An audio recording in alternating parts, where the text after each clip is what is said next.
What is up YouTube? This is DeFGandolf coming to you with another World of Tanks video. Today I'm going to be making the long-awaited part 3 of my World of Tanks Noob Guide series. And today I'm going to be talking about cover and how to effectively use it. Now within World of Tanks there are 4 main types of cover. There's hard cover, soft cover, destructible cover, and terrain cover. The first type of cover that I will be talking about is hard cover. Now, hard cover includes map features such as buildings that cannot be destroyed by ramming or shooting. This type of cover will protect you from being spotted and will defeat any shells that hit it, but bear in mind that some high-angle artillery pieces may be able to shoot you over the building that you are hiding behind, especially over lower structures that you may be sitting back from. Also, beware that if you're using bombed-out buildings for cover, such as those on either side of the field of Malinovka, that you can still be seen and shot through the windows of the buildings. Now we're going to move on to soft cover. Soft cover is made up of map features such as bushes that provide visual cover but do not affect any projectiles that are fired through them. Soft cover is excellent for helping tanks to stay undetected by providing a large camo bonus to the camo rating of the tank, which makes you much harder to spot. If you park your tank within 15 meters of the bush, it will become transparent and you will be able to spot enemies through it without worrying about them seeing you. However, if you shoot, you should back up to outside of 15 meters, and the bush will become opaque at this point, to take your shot, as firing within 15 meters the bush will negate any bonus that it was giving you.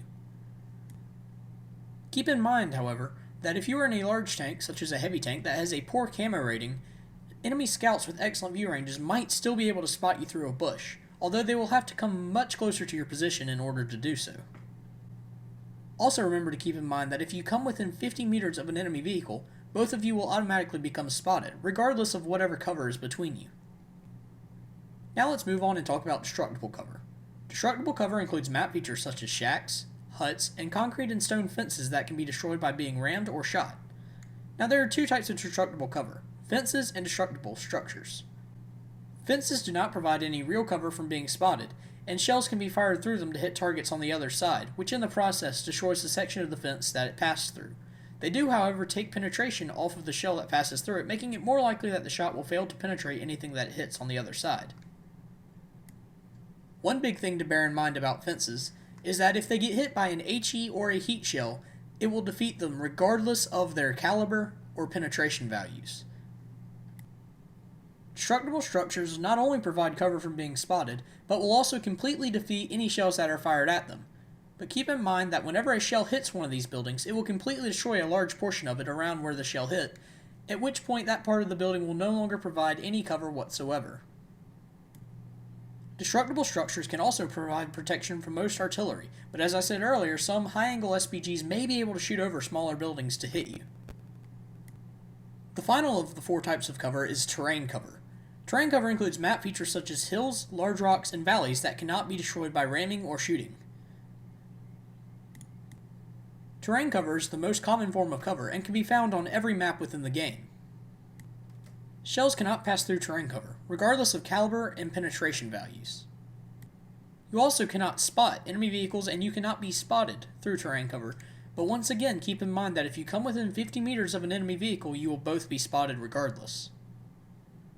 More so than any of the other types of cover, artillery can hit you over small terrain undulations and hills, so be sure to keep moving to avoid taking hits from them. Another good thing about terrain cover is that tanks with excellent gun depression can use hills and ridges to great effect, allowing them to take shots on enemies while presenting a much smaller target to be hit. Also, the turret is often one of the strongest parts of a given tank's armor, so even if a hit is scored, it is no guarantee that it will penetrate the tank's armor. Now, I may have used terms throughout this video that you aren't familiar with.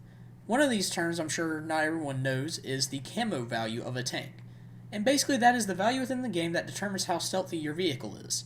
Besides taking advantages of bonuses offered by various types of cover, it can be increased using equipment such as the camo net, and also by equipping a camouflage pattern to your tank. There is also a camouflage crew skill which can be trained to each crewman of the tank to significantly increase your tank's camo rating.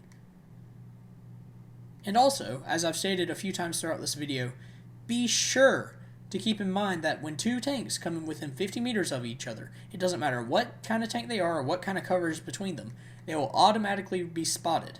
Fast scouts and medium tanks can easily use this to their advantage to spot sniping or slower tanks that may be behind cover, at which point the spotter can use their speed and maneuverability to dodge incoming fire while their teammates shred the enemies that were spotted.